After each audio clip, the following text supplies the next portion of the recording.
नमस्कार, मी निलेश गलांडे, एक student counsellor. काल मी तुम्हाला सांगितलेलं होतं की आसक्ती विरहित विवेकी जीवनाचे किती फायदे आहेत. तसे अगणित फायदे आहेत आणि आसक्तीतून कसा व्यक्तीचा त्या विध्वंस होतो. तर आसक्ती विरहित जीवनाचे काल फायदे सांगितलेले की परिस्थितीचा स्वीकार करणे. आता कुठल्याही परिस्थितीचा किंवा दुःखाचा किंवा कुठल्याही नकारात्मक भावनेचा किंवा समस्यांचा स्वीकार आपण जर स्वतः केला, तर हे सकारात्मक दिशेने पडलेलं एक पहिलं पाऊल असतं. आता ह्याच्यावर मी वेगळा व्हिडिओ करतोच. पण आणि त्याचबरोबर आपण कुठल्याही प्रलोभनाला बळी पडत नाही. ही आसक्ती विवेकी जीवनाचं पहिला फायदा म्हणजे हा पण चांगला फायदा आहे. त्याच्याबरोबर माणसाचं व्यक्तिमत्व सुधारतं. कारण त्याच्या असं लक्षात येतं, की ही जी आपल्याला आसक्ती काल मी सांगितलेलं तुम्हाला पदार्थ म्हणजे काय, वस्तू म्हणजे काय आणि व्यक्ती. तर ह्या तिन्हीच कारणांमुळं जी आपल्याला आसक्ती निर्माण होते. तर ही सिद्ध कसं काय होतं, की ह्याचा आपल्याला त्रास होतो किंवा विध्वंस होतो.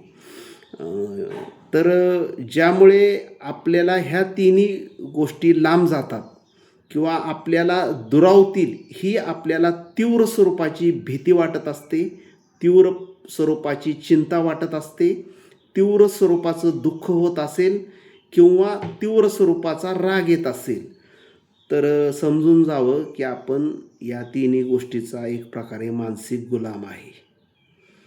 आणि ज्यावेळेस ही जाणीव होते, त्यावेळेस आपण आपल्या स्वतःच्या मनात डोकावून पाहतो, की आपल्याला ही खरंच आसक्ती आपल्या मूळ दुःखाचं, मूळ समस्येचं कारण आहे. आणि याच्यातून बाहेर पडताना जो आपल्या मनात विचार येतो, तो विवेकी असतो.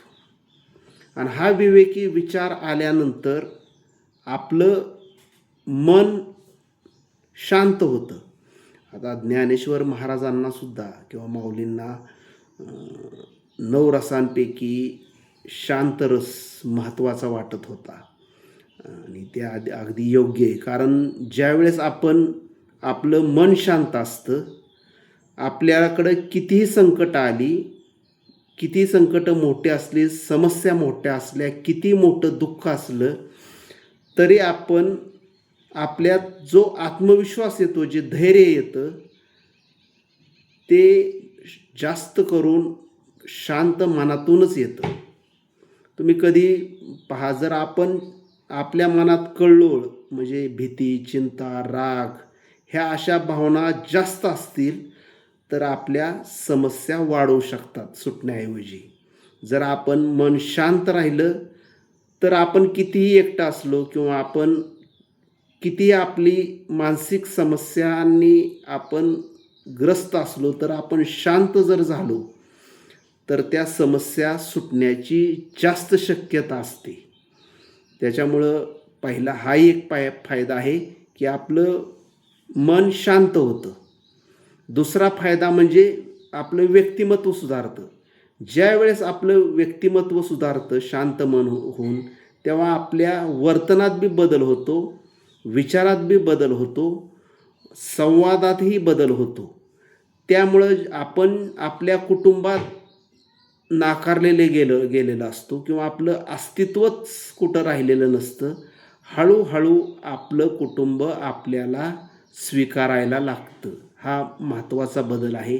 ज्या समाजातनं तुम्ही नाकारलेलं गेलेलं असता, जे समाज तुमचं अस्तित्वच मान्य करत नाही, तो समाज तुम्हाला हळू तुम्हाला स्वीकारायला लागतो. हा महत्त्वाचा फायदा आहे. अजून बरेच फायदे आहेत. तर थोडा व्हिडिओ मोठा होतोय आणि हळू मी उद्या असे जसं माझ्या लक्षात येईल तसं मी अ, फायदे सांगतच जाईल. तर माझं एकच सर्वांना विनंती आहे, की कुठल्याही गोष्टीची आसक्ती कधीच ठेवू नका. कारण ही आसक्ती इतकी वाईट आहे.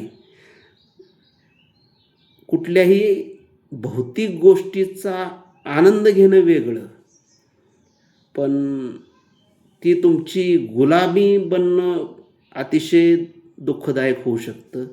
कुठला पदार्थाचा आनंद घेणं वेगळं, पण त्याचा गुलाम होणं फार अवघड आहे. किंवा कुठल्या व्यक्तीवर गुलाम म्हणून राहणं, की ही व्यक्ती माझ्या आयुष्यात असेल तरच हा म्हणजे हा विवेकीपणा नाही, हा आसक्तीपणा आहे. Thank you.